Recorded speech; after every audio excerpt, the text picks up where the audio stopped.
கர்த்தருடைய பரிசுத்த நாமத்திற்கு ஸ்தோத்திரம். இன்னைக்கு நம்ம கொலோசியர் 3வது அதிகாரம் 14வது வசனத்தை தியானிக்க இருக்கிறோம். கொலோசியர் 3:14 ஜெபத்திற்கு இந்த செய்திக்குள்ளே கடந்து செல்லும். கோடா கோடி ஸ்தோத்திரம் ஏறெடுப்போம் ராஜாதிராஜன் தேவாதி தேவன் இயேசு கிறிஸ்துவுக்கு மகிமை, பரிசுத்தவான்கள் சபை நடுவேல் தரிசிக்கும் தேவ சமூகத்திலே, பரிசுத்தவான்கள் சபை நடுவில் தரிசிக்கும் தேவ சமூகத்திலே. அல்லேலூயா அல்லேலூயா, ஆவியில் பாடி மகிழுவாம், ஆண்டவர் இயேசுவில் கொண்டாடுவாம், ஆண்டவர் இயேசுவில் கொண்டாடுவாம். கோடா கோடி ஸ்தோத்திரம் ஏறெடுப்பாம் ராஜாதிராஜன் தேவாதி தேவன் இயேசு கிறிஸ்துவுக்கு மகிமை, கிருபாசனத்தாண்டே நெருங்குவாம், திரு ரத்தம் கரத்தில் ஏந்தி நிற்பாம், கிருபாசனத்தாண்டே நெருங்குவாம், திரு ரத்தம் கரத்தில் ஏந்தி நிற்பாம். அல்லேலூயா அல்லேலூயா, கண்டேன் சகாயம் இரக்கமே, கர்த்தர் கிருபை என்றும் உள்ளது, கர்த்தர் கிருபை என்றும் உள்ளது. கோடா கோடி ஸ்தோத்திரம் ஏறெடுப்பாம் ராஜாதிராஜன் தேவாதி தேவன் இயேசு கிறிஸ்துவுக்கு மகிமை. குருவி பறவை வானம் பாடியே கவலை இன்றியே பறந்து பாடுதே, குருவி பறவை வானம் பாடியே கவலை இன்றியே பறந்து பாடுதே. அல்லேலூயா அல்லேலூயா, அற்புதமான சிருஷ்டிகரே அந்த விசுவாசம் கற்றறிந்தோம், அந்த விசுவாசம் கற்றறிந்தோம். கோடா கோடி ஸ்தோத்திரம் ஏறெடுப்போம் ராஜாதிராஜன் தேவாதி தேவன் இயேசு கிறிஸ்துவுக்கு மகிமை. கவலைப்படாதீர் என்றுரைத்தீர், காட்டு புஷ்பத்தை உடுத்து விட்டீர், கவலைப்படாதீர் என்றுரைத்தீர், காட்டு புஷ்பத்தை உடுத்து விட்டீர். அல்லேலூயா அல்லேலூயா, ஆடை அகாரம் தேவையெல்லாம் அன்றன்று தம் அம்மை ஆதரித்தீர், அன்றன்று தம் அம்மை ஆதரித்தீர். கோடா கோடி ஸ்தோத்திரம் ஏறெடுப்போம் ராஜாதிராஜன் தேவாதி தேவன் இயேசு கிறிஸ்துவுக்கு மகிமை. கணக்கில்லா நன்மைகள் கர்த்தர் செய்தீர், கருத்துடன் பாடிய நன்றி சொல்லுவாம், கணக்கில்லா நன்மைகள் கர்த்தர் செய்தீர், கருத்துடன் பாடிய நன்றி சொல்லுவாம். அல்லேலூயா அல்லேலூயா, தேவகுமாரன் வந்திடும் நாள் தூய முகம் கண்டு கம்பீரிப்போம், தூய முகம் கண்டு கம்பீரிப்போம். இயேசுவின் நாமத்தினாலே ஜெபங்கள் பிதாவே, ஆமென். கர்த்தருடைய பரிசுத்த நாமத்திற்கு ஸ்தோத்திரம். Kavitha sister praise Lord, Leela Mal praise Lord, Mariyal sister praise Lord, Balasundari praise Lord. வசனத்துக்குள்ள போவோம். இன்னைக்கு நம்ம கொலோசியர் 3வது அதிகாரம் 14வது வசனத்தை தியானிக்க இருக்கோம். கொலோசியர் 3:14. பவுல் ஒரு ஆலோசனை சொல்லுகிறார். இவை எல்லாவற்றிலும் மேல் மன்னிக்கிறங்கிற ஒரு காரியத்தை சொல்லிட்டு இவைகள் எல்லாவற்றிலும் மேலும். அப்ப மன்னிக்கிறதற்கு என்ன தேவை அப்படின்னு நீங்க கேட்டீங்கன்னா, பூரண சற்குணத்தின் கட்டாகிய அன்பை தரித்துக் கொள்ளுங்கள். தரித்துக் கொள்ளுங்கள் அப்படின்னா என்ன அர்த்தம்னா, 10வது வசனத்துல தன்னை சிருஷ்டித்த இவருடைய சாயலுக்கு ஒப்பான பூர்ண அறிவுள்ளதை புதிய மனுஷனை தரித்துக் கொண்டு, புதிய மனுஷனை நீங்க தரித்துக் கொண்டிருக்கீங்கன்னா அன்பை தரித்துக் கொண்டு. அன்புங்கிறது என்ன அப்படின்னு கேட்டீங்கன்னா ரொம்ப கஷ்டம். ஒருத்தரை நேசிக்கிறது ரொம்ப ரொம்ப கஷ்டம். ஒரு நேரத்தில் அந்த அன்பு டக்குன்னு உடஞ்சு போயிடும். ஒரு சின்ன ஒரு வார்த்தை டோட்டலா பிரேக். ஆனா என்ன ஆகுனா, பூரண சற்குணம். நம்முடைய பிதா பூரண சற்குணரா இருக்கிறார். அவர் என்ன செய்கிறார் அப்படின்னு கேட்டீங்கன்னா, அவருடைய அன்பை எப்படி காட்டுகிறார் அப்படின்னு கேட்டீங்கன்னா, மத்தேயு 5வது அதிகாரம் 40. ஆகையால் பரலோகத்தில் இருக்கிற உங்கள் பிதா பூர்ண சர்க்குணரா இருக்கிறது. அந்த பிதாவுடைய குணாதிசயம் உங்களுக்கு வரணும்னா அவர் என்ன செய்யறாரு அப்படின்னு கேட்டீங்கன்னா 45. பரலோகத்தில் இருக்கிற உங்கள் பிதா புத்திராக்கி அவர் தீயோர் மேலும் நல்லோர் மேலும் சூரியன் அனுப்பார். இல்ல பழைய ஏற்பாட்டில் எகிப்துல பார்வனை காட்டுறதுக்கு சூரியனை அவங்களுக்கு மட்டும் அனுப்பாம வந்தாங்க. அப்படி கிடையாது, எல்லாருமே அதுதான் தன்னுடைய அன்பை காட்டுறாரு. இந்த அன்பை பவுல் சிலர் நீங்க தரித்து கொள்ளுங்கள். ஆனா அங்க ஒரு மைக்கை தரித்து கொண்டிருக்கு. இங்க இருக்கிறதுனால வால்யூம் நல்லா இருக்கு. இத ஆரோக்கியராஜ் ஒரு நாள் சொல்லிட்டாரு உங்க சவுண்டு சரியில்லைன்ட்டார். ஆனா எல்லாருக்கும் நல்லா இருந்துச்சு. பிரச்சனை அவருடைய பிரச்சனை இருக்கு. அதனால நான் எப்படி இதை மைக்கை தரித்து கொண்டிருக்கிறேனோ நீங்க என்ன செய்யணும், பூரண சர்க்குணை. இந்த வசனங்கள் எல்லாம் புரியுறதுக்கு ஒரு அடிப்படையான ஒரு கீ வசனத்தை உங்களுக்கு காட்டப்படும். இதுதான் பேசிக் ஃபவுண்டேஷன். இங்க இருந்து தான் நம்ம செய்தியை பார்க்க போயிடும். எடுத்துக்கலாமா? ரோமர் எடுத்துக்கொள்ளுங்க. 8வது அதிகாரம் 37. நாம் அன்பை தரித்துக் கொள்வதற்கு இதுதான் ஃபவுண்டேஷன். 37. இவை எல்லாவற்றிலும் நாம் நம்மில் அன்பு கூறுகிறவராலே நம்மிலே அன்பு கூறுகிறார். அவர் நம்மிடத்தில் அன்பு கூறுகிறார். இதாங்க புரிந்து கொள்ள முடியாத ஒரு ஆழமான ஒரு சத்தியம். இவை எல்லாவற்றிலும் மேல உள்ள லிஸ்ட பார்க்கிறோம். நாம் நம்மிடத்தில் அன்பு முற்றும் ஜெயம் கொள்வராகும். பிதாவுடைய ஆசை என்ன அப்படின்னா நாம் ஜெயிக்கணும். எதுல ஜெயிக்கணும் அப்படின்னு கேட்டீங்கன்னா கோபம், வைராக்கியம், குரோதம் அதெல்லாம் கிடையாது. அதை விட்டுட்டு அன்புல நம்ம ஜெயிக்கணும். அன்புல ஜெயிக்கிறதுனா என்ன அப்படின்னு கேட்டீங்கன்னா பிதாவாகிய தேவன் தன்னுடைய ஒரே பரணகுமாரனை தந்தருளி இவளாக உலகத்திலே அன்பு கூர்ந்தார். சரி, அந்த அன்பு அவர் சிலுவையில ஜெயிச்சார். ஆனா இப்ப நம்ம பார்க்கக்கூடிய என்ன அப்படின்னு கேட்டீங்கன்னா எதற்காக தந்தருள சொல்லுங்க, நாம் ஜெயிக்கணும். ஜெயிக்கிறது என்ன அப்படின்னு கேட்டீங்கன்னா நாம் ஆண்டவரோட கூட வாழ்கிற ஒரு வாழ்க்கையும் செய்யணும். இப்ப அநேகருக்கு விசுவாசம் இருக்கு. அந்த விசுவாசம் எவ்வளவு பெரிய விசுவாசமா இருக்குன்னா மலைகளை பேர்க்கத்தக்கதான விசுவாசம் இருக்கும். ஆனா அது ஒரு பக்கம் இருக்கட்டும் ஐயா. ஆனா அன்பு அதை விட முக்கியம். சரி, இந்த வசனத்தை திரும்ப வாசிக்கிறேன். ரோமர் 8:37. இவை எல்லாவற்றிலும் நாம் நம்மிடத்திலே அன்பு கூறுகிறவராலே. அந்த அன்பு கூறுகிறவரோட நீங்க எவ்வளவு தூரத்துக்கு ரிலேஷன்ஷிப் உறவு இருக்கோ அதான் முக்கியம். இந்த ரிலேஷன்ஷிப் எனக்கு ரொம்ப பிடித்த ஒரு வார்த்தை.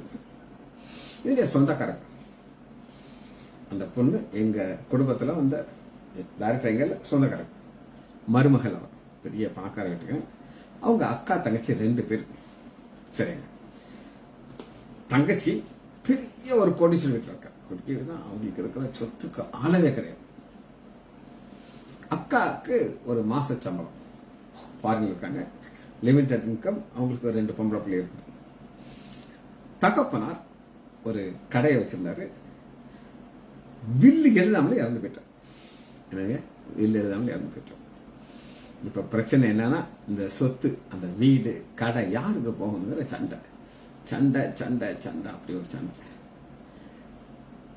அந்த பொண்ணு என்கிட்ட ஒரு நாள் வந்துச்சு, ஒரு ஹெல்ப்புக்காக வந்துச்சு.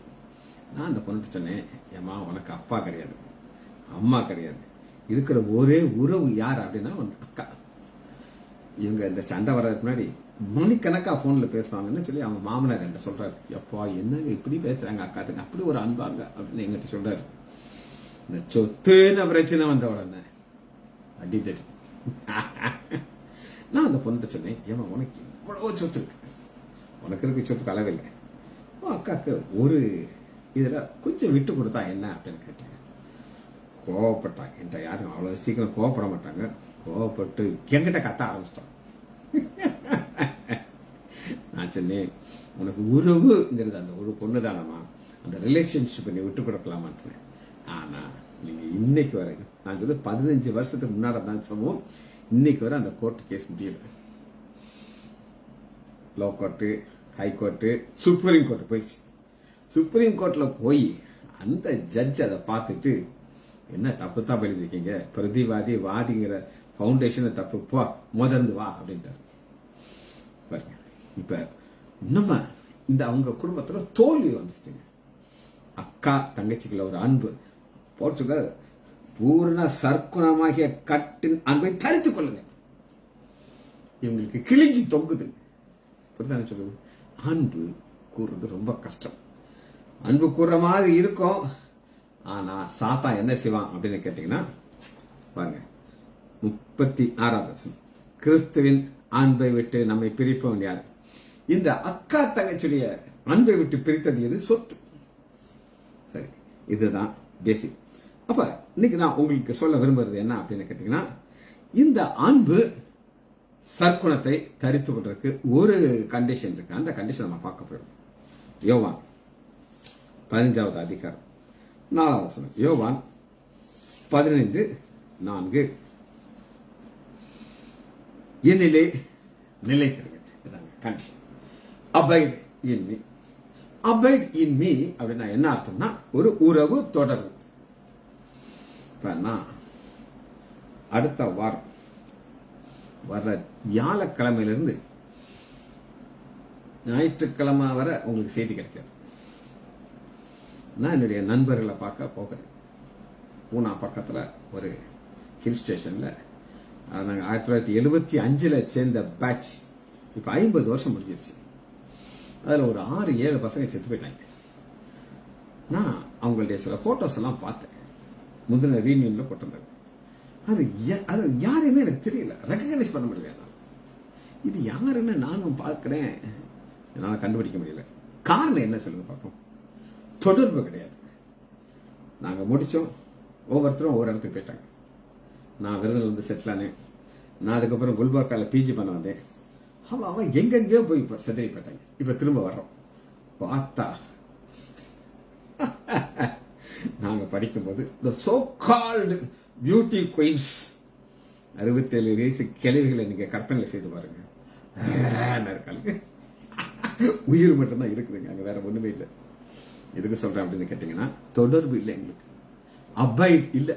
இப்ப நாங்க மட்டும் இந்த 1975 உள்ள பேச்சர் உள்ள ஸ்டூடெண்ட்ஸ் வருஷத்துக்கு ஒருக்கா அட்லீஸ்ட் ஒரு போன்ல அல்லது ஜூம்ல மீட் பண்ணி ஒவ்வொரு வருஷம் நாங்க எங்களை அப்படியே தொடர்பு வச்சிருந்தேன்னா நான் சொன்ன அந்த பிரச்சனை வந்திருக்காது. புரியுதா உங்களுக்கு? இதுதான் தொடர்பு. நான் போறேன், போய் ஒரு வேலையும் எனக்கு தெரியாது. நான் ஒரு புது முகம் மாதிரி இருப்பேன். நான் படிக்கும்போது ரொம்ப குவைட்டா இருப்பேன், என்னை யாருக்கும் தெரியாது. இப்ப யாரை பார்க்க போறோம், இது என்ன ஞாபகம் இருக்கிறது ரொம்ப கஷ்டம். அதுல ஒருத்தர் ஜோஷி அப்படின்னு ஒருத்தர் அமெரிக்காவில் செட்டில் ஆயிட்டான். அவனுக்கு சொந்தமா பிளேன் வச்சிருக்கான். அந்த பிளேன்ல தான் வரப்போறாங்க. பாருங்க, ஏரோப்ளேன் சொந்தமா வச்சிருக்கிறவரு அமெரிக்கால இருந்து வர எதுக்கு இது கெட்டு போயிருக்காண்டி. இப்ப நாங்க இப்ப ஒட்டா வைக்க போயிரும். இது டெம்பரவரிங்க, ரொம்ப நாள் நிற்காது. ஆனா ஆண்டவரோட உள்ள உறவு அபைட், தொடர்பு. 365 நாள் டெய்லி வசனத்தை தியானிச்சு ஜெபிச்சு ஆண்டவரை துதித்து அவரோட கூட இருக்கிற உறவு தான் அபைட். அடுத்து நானும் உங்களில் நிலைத்திருக்கேன். ஃபர்ஸ்ட் நீ நிலைத்திரு, அப்புறம் நான் நினைக்கிறேன். நம்ம என்ன சொல்லுவோம், ஆண்டவரே நீங்க என்கிட்ட நிலைத்திருங்க, அப்புறம் நான். நீ நிலைத்திரு, ஃபர்ஸ்ட் உன் வேலை அது. அடுத்து நீ நிலைத்திருந்தால் கொடியானது திராட்சை செடியை நிலைத்திராவிட்டால் அது தானாக கனி கொடுக்க மாட்டாது போல நீங்களும் நிலைத்திராவிட்டால் கனி. கனியை நான் உங்களுக்கு எப்படி சொல்றேன், அன்பு அப்படின்னு சொல்றேன். ஏன் அன்புங்கிற ஒரு கனி அப்படின்னு கேட்டா, ஏன்னா கலாத்தியத்தில் நம்ம கனியில அன்புங்கிற ஒரு கனி இருக்கு. அந்த அன்புங்கிற கனியை நீங்க எப்ப உங்களால கொடுக்க முடியும்னா அபைட். இன்னொரு வாங்கல நான் சொல்றேன், ஆசீர்வாதம் ஆண்டவர் கொடுக்க ரெடியா இருக்காரு. இஸ்ரவேலை ஆசீர்வதிப்பதே அவருக்கு பிரியம். கஷ்டமெல்லாம் கிடையாது, ஆசையா காத்துட்டு இருக்காரு. ஆனா ஒரு பிரச்சனைனா ஓடி வருவீங்க. எனக்கு தெரிஞ்ச ஒரு காலேஜ் லெக்சரர், ஒரு லெக்சரர்னா அவருக்கு ஒரு பிரின்சிபால் போஸ்ட் வர அவருக்கு ப்ரொமோஷன் கொடுத்துட்டாங்க. ஆனா அந்த காலேஜ்ல பிரின்சிபால் போஸ்ட் இருக்கிற அவருக்கு அகைன்ஸ்டா ஒரு பெரிய கூட்டம் வந்துச்சு. இவரை டிஸ்மிஸ் பண்ணணும்ட்டு அவங்க கோரிக்கை வைக்கிறாங்க. ஆனா அந்த காலேஜில் இருக்கிற இன்சார்ஜ் செக்ரட்டரி குழு மக்கள் எல்லாம் இவரை தான் பிடிக்கிறவங்களுக்கு. இவர் ஒன்னே ஒன்று செய்வார், நேராக சர்ச்சுக்கு போயிடுவார். முழங்கால் போட்டு ஜெபம் பண்ணிட்டே இருக்கார். ஸ்ட்ரைக். எல்லாரும் வாத்தியார் பசங்க எல்லாரும் கதவை பொட்டிட்டு வெளியே நிற்கிறாங்க. இந்த கிறிஸ்தவ பாஸ்டர் இந்த பிரின்சிபலை டிஸ்மிஸ் பண்ணா தான் நாங்கள் உள்ள வரோம். செக்ரட்டரி வந்தார். இங்க பாருங்க, உங்க வாத்தியார்ட்டெல்லாம் சொன்னார், நீங்க ஒரு ரெசிக்னேஷன் எழுதி கொடுங்க, நாங்க அப்படியே உங்களை அக்செப்ட் பண்ணி நீ வேற எங்கேயாவது வேலைக்கு போயிருங்க. பசங்களை பார்த்து சொன்னாங்க, உங்க எல்லாரையும் வரிசையா வாங்க, டிசி கொடுத்து உங்களை அனுப்பிடுறேன். நாங்க டிசி கொடுத்து அனுப்பிடுறோம்.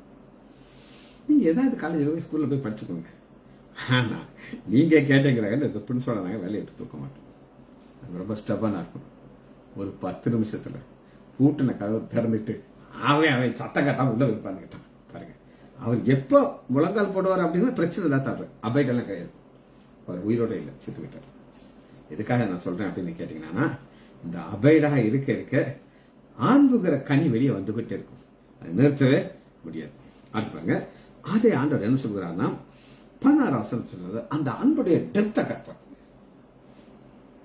நீங்கள் என்னை தெரிந்து கொள்ளவில்லை, நான் உங்களை தெரிந்து கொண்டேன். இப்போ நான் பேட்சை சொல்றேன். 75ல நாங்கள் ஜாயின் பண்ணோம். அதில் நிறைய பசங்க சில பெண்கள்லையும் சேர்ந்தாங்க. எங்க அப்பா சொன்னார்,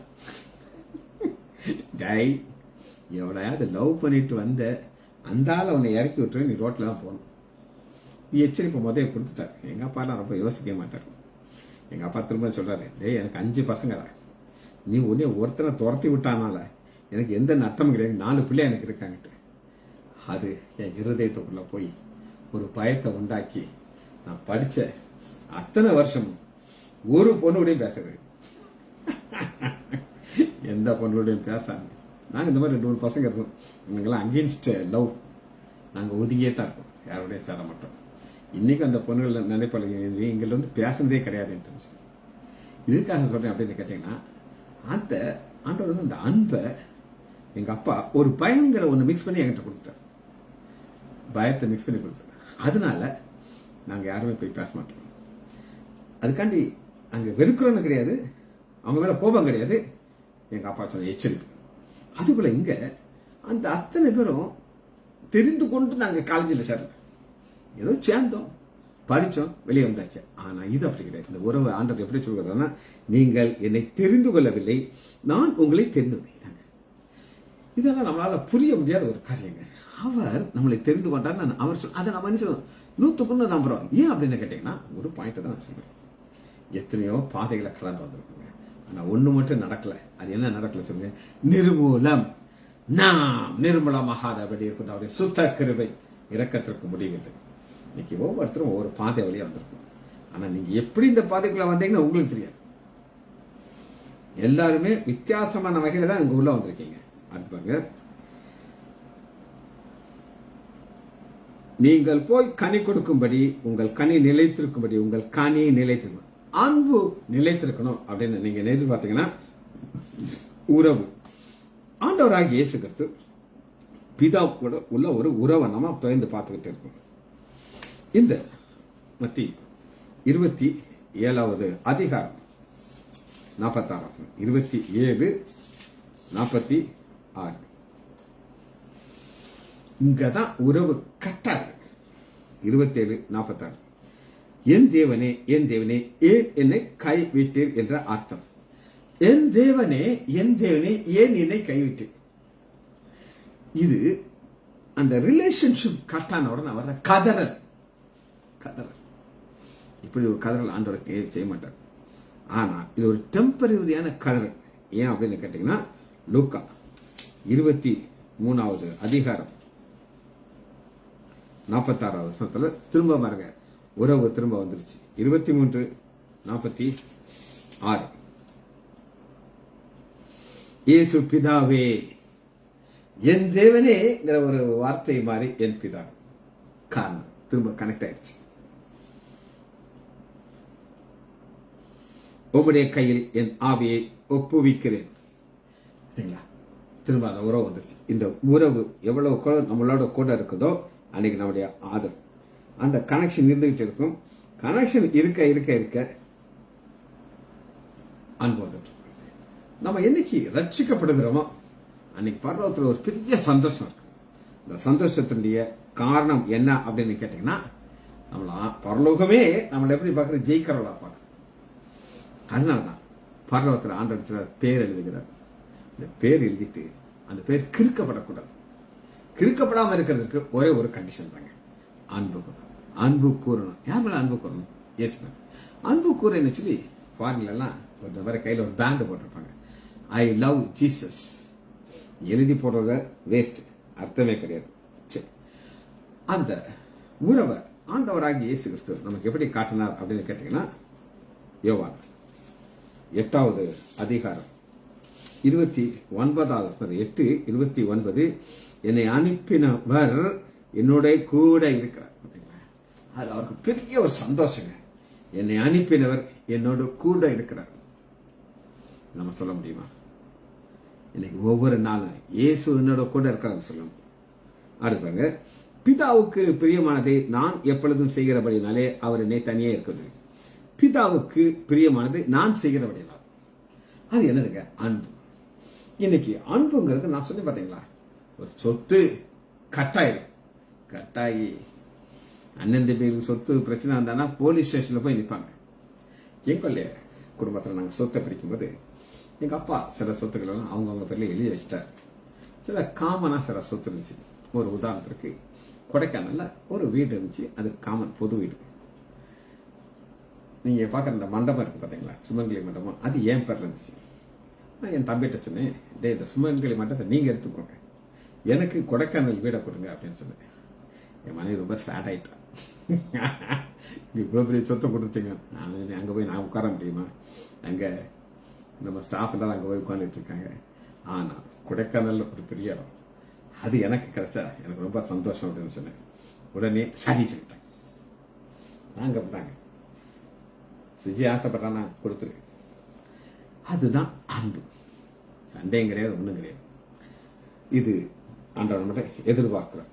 சரி, ஆண்டவர் தன்னுடைய அன்பை எப்படி காட்டுகிறார் அப்படின்னு கேட்டீங்கன்னா, அன்பு மத்தேயு 14வது அதிகாரம் 22வது அக்கறையில ஆண்டவர் சீசர்ல துரிதப்படுத்துகிறார். 22வது, இயேசு ஜனங்களை அனுப்பிலே தம்முடைய சீசர்களை படகிலே ஏற்றி தமக்கு முன் அக்கறைக்கு போகும்போது அவர்களை துரிதப்படுத்தினார். அந்த அன்பு அதுக்கு தெரியும். கடல் கொந்தளிக்க போது இந்த நேரத்தில் கடல் கொந்தளிக்கலாம் செய்யல. ஆனா என் பிள்ளைங்க பத்திரமா நினைச்சணும் போய் சேரணும், அவசரப்படுத்து. ஆனா இவங்களால போக முடியல. ஏன் போக முடியல அப்படின்னு கேட்டீங்கன்னா, பாருங்க 23, சாயங்காலமாவது அங்கே தனிமையிலே இருந்தார். இந்த தனிமை பிதாவோடு உள்ள தனிமை கிடையாது, சீசன். அப்ப ஆண்டவராகிய இயேசு கிறிஸ்து ஒரு சின்ன ஒரு கிளாஸ் இருக்கிறார். அவங்களுக்கு தெரியாமலே அவங்களுக்கு ஒரு கிளாஸ் இருக்கிறது. இப்ப நான் படகுல இல்ல, நான் தனியா இருக்கிறேன். இப்ப நீங்க போகிற இடத்துல ஒரு எதிர்காற்று வரும். வாசிப்போமா? 24, அதற்குள்ளாக படகு நடு கடவுளை சேர்ந்து எதிர்காற்றா இருக்கபடினாலே எதிர்காற்று. இன்னைக்கு பல நேரங்களில் எதிர்காற்றுன்னு ஒண்ணு வரும். அதுக்கு நீங்க பேர் வைக்கலாம், எதிர்காற்றுக்கு கொரோனா அப்படின்னு வைக்கலாம். வந்துச்சா? வந்துச்சு. எனக்குள்ள ஒரு 4 கிலோ வெயிட் டப்புன்னு இறங்கிருச்சு. நான் அப்படி ஒரு எத்தனையோ பேர் சாகுறாங்க. நானும் என் மனைவியை நினைச்சோம் சமூக சோழி முடிஞ்சிருச்சுன்னு சொல்லி. ஆனா அந்த எதிர்காட்டுல நாங்க ஆண்டவரோட கூட இருந்தனால தப்பிச்சோம். சங்கீதம் 91வது அதிகாரத்தை நான் உங்களுக்கு ஒரு கிளாஸ் எடுத்தேன், கொரோனா இருந்து தப்பிக்கிறது எப்படின்னு சொல்லி. இதுதாங்க உன்னதமானுடைய மறைவிலே சர்வவருடைய நிலையிலே தங்கி இருக்கணும். அபைட் என்றார். அந்த நிலையில இருக்க இருக்க இருக்க ஆண்டவர்களுக்கு ஒரு ஆசிரியர் இருக்கிறார். இன்னும் எத்தனையோ எதிர்காட்டுகள் நம்ம வாழ்க்கையில வருது. நம்முடைய ஆரோக்கியத்தை லேசா அது தொட்டு பார்க்கும். ஒரு சகோதரர் இருக்கார், அவருக்கு ஒரு ஸ்ட்ரோக் வந்துச்சு, பிபி ஸ்ட்ரோக். நான் நினைச்சேன் சின்ன வயசியா இருக்கு, இப்பதான் பிறந்த நாள்லாம் கொண்டாடினார். ஆனா இப்படி ஒரு பலவீனம் வந்துருச்சு. அது எதிர்காற்று. ஆனா இப்ப பார்த்தா ஸ்டைல் அப்படின்னு வந்தவர் அப்படி எனக்கு எங்க ஸ்ட்ரோக் வந்துச்சு அப்படின்னு அவர் நடக்கிறார். அது எதிர்காட்டு. ஆனா அவர் இயேசு கூட இருந்தனால அந்த எதிர்காட்டுல அவர் தப்பிச்சுக்கிட்டார். ரைட். அலைகளினாலே அலை உண்டது, கடல் காற்றடிக்குது, அலை உண்டு. இது அசையும் போது என்ன நடக்கும்னா நம்முடைய நம்பிக்கை ஃபுல்லா ஜீரோவா மாறும். நம்முடைய சொத்து, நம்முடைய பேரு, புகழ், உங்க பேங்க் பேலன்ஸ் எல்லாமே ஜீரோ ஆயிடும். ஏன் சொல்லுங்க? நடுக்கடல்ல இருக்கிறோம், அலை அடிக்குது. இங்க இயேசுவோட கூட இருக்கணுங்கிறதுக்கு அவர் என்ன செய்யறாரு கேட்டீங்கன்னா, அவர் 4ஆம் ஜானத்திலே இயேசு கடல் மேல் நடந்து அவரிடத்திலே வந்தார். கடல் மேல் நடந்து. ஏன் கடல் மேல் நடக்கார் சொல்லுங்க பாப்போம். ஏன்னா அவருடைய வல்லமையை காட்ட. நீ எப்படி பாக்குற? எனக்கு ஒரு வல்லமை இருக்கு, அது அகெயின்ஸ்ட் கிராவிட்டி. ஒரு புவியீர்ப்பு சக்தி ஒன்று இருக்கு. ஒரு ஆப்பிள தூக்கி போட்டா அந்த ஆப்பிள் அப்படியே திரும்ப வருது. நியூட்டன் கண்டுபிடிக்கிறாரு. ஆனா தண்ணீர் மேல நடக்கிறதுங்கிறது ஹியூமன்லி இம்பாசிபிள். என்னால் ஏன் நடக்க முடியுது? அன்பை காட்ட வர வேண்டும்.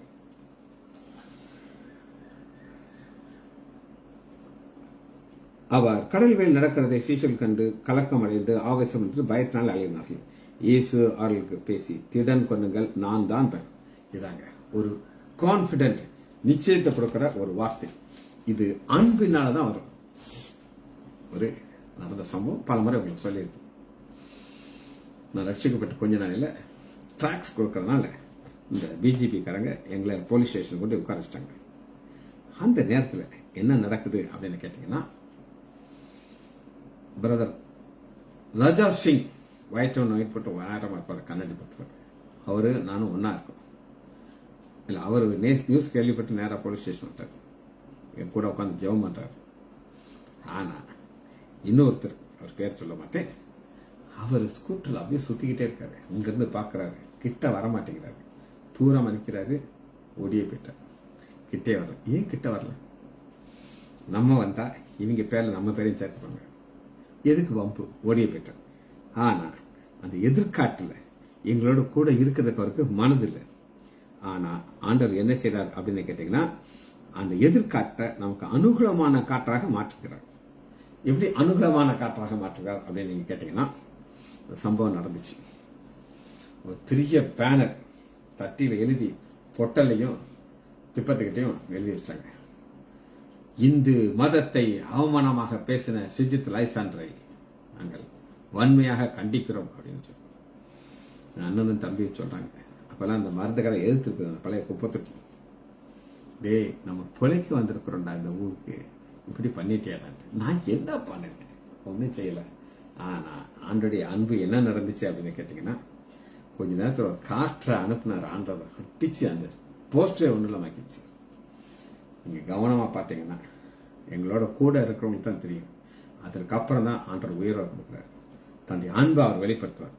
இதுதான் அனுகூலமா காட்ட அவர் மாற்றுகிறார். பொசிஷன் என்ன? நடுக்கடல். இங்க இயேசு மாத்திரம் வர முடியும். அதெல்லாம் நடந்து வருகிறார். நடுக்காற்றுல அவங்க போட்ல இன்னொருத்தர் அங்கிருந்து ஒரு டீம் கிளம்புவதுனா அதுக்குள்ள இது முங்கிரும், அது முங்கிரும்.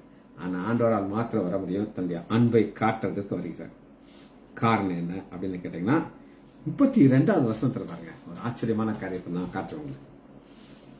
மத்தேயு 14:32, அவர்கள் இயேசு பிளஸ் பேதுரு அவர்கள் படகில் ஏறின உடனே காற்று அமர்ந்தது. பாருங்க, காற்று அமர்ந்தது. எதனால் அமர்ந்து? இயேசு இல்லாத வாழ்க்கையை காட்டுறாரு, இயேசு உள்ள வாழ்க்கையை காட்டுறாரு. வந்துட்டாரா? அடுத்து எதிர்காற்று வர முடியாது. இதுதான் ஆண்டவர் கொண்டு போகிற ஒரு பாதை. சரி, யோவான் 16:5. யோவான் 16:5.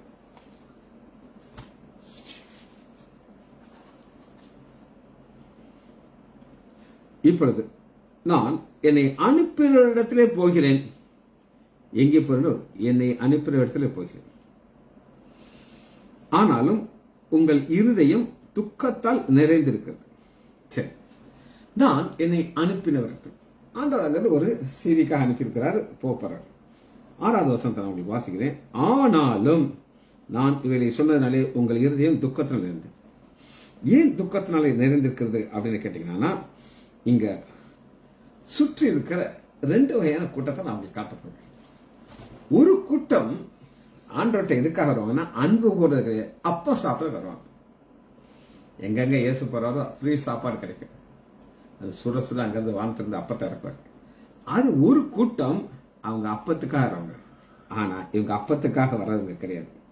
அப்பா தான் எங்களுக்கு முக்கியம்.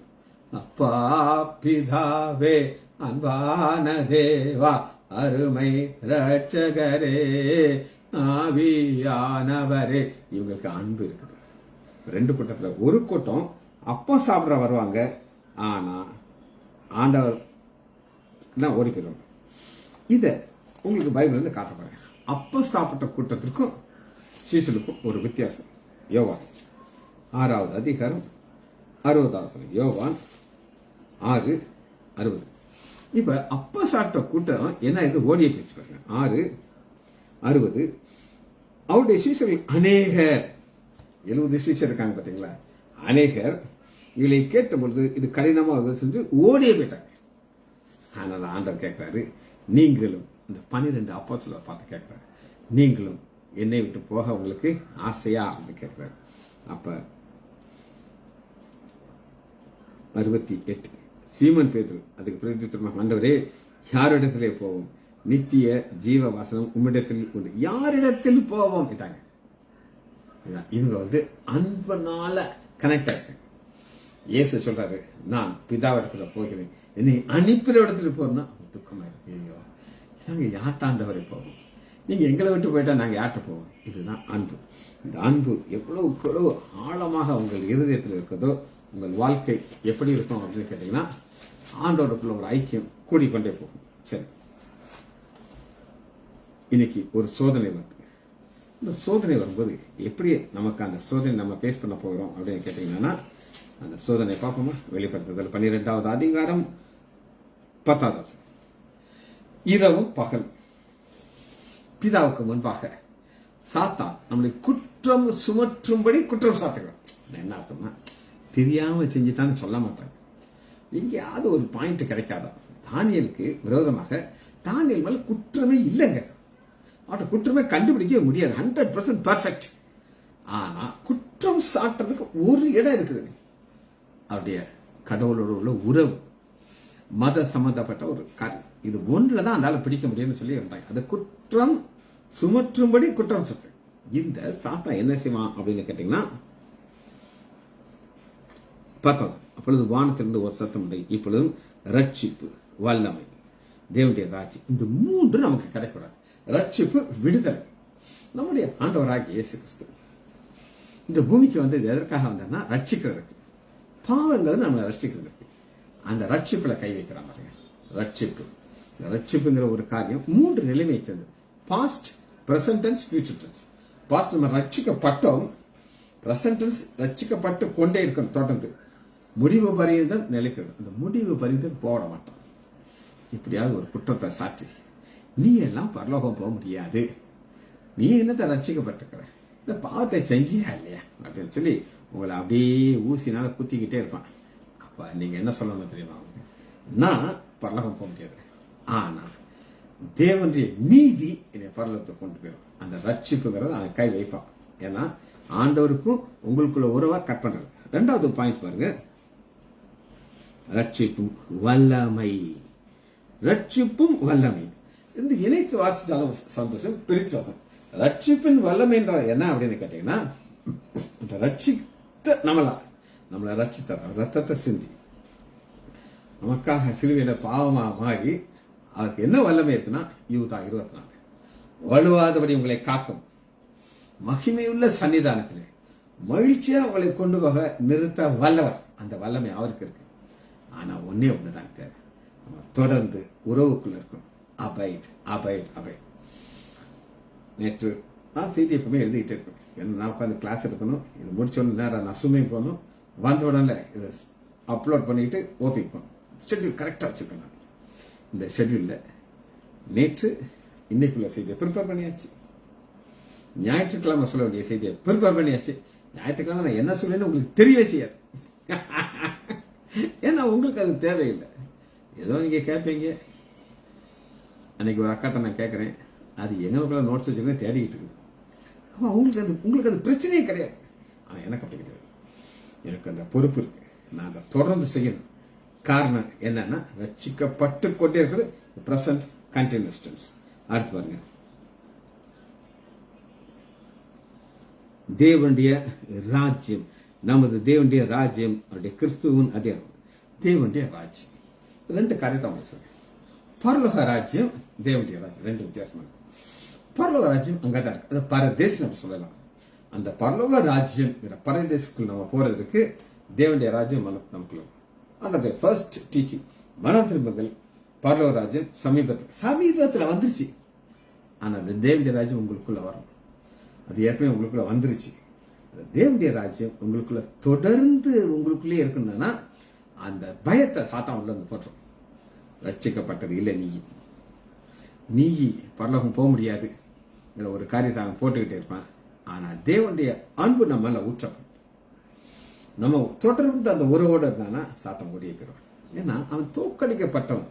நம்முடைய ஆண்டவராகி ஜெய கிறிஸ்து நம்மளோட கூட இருக்கிறார். ஜெபிச்ச மட்டும் இருப்போமா? மகா இரக்கமும் கருமையும் உள்ள பிதாவே துதிக்கிறோமே. பூரண சற்குணமாகிய கட்டாகிய அன்பை நாங்கள் தரித்துக் கொள்கிறோம் ஐயா. இது எங்களோட கூட இருக்கிறேன் என்று எல்லாரும் அறிந்து கொள்ளத்தக்கதாக ஓட்டத்தை தொடர்ந்து ஓட உதவி செய்யுங்கய்யா.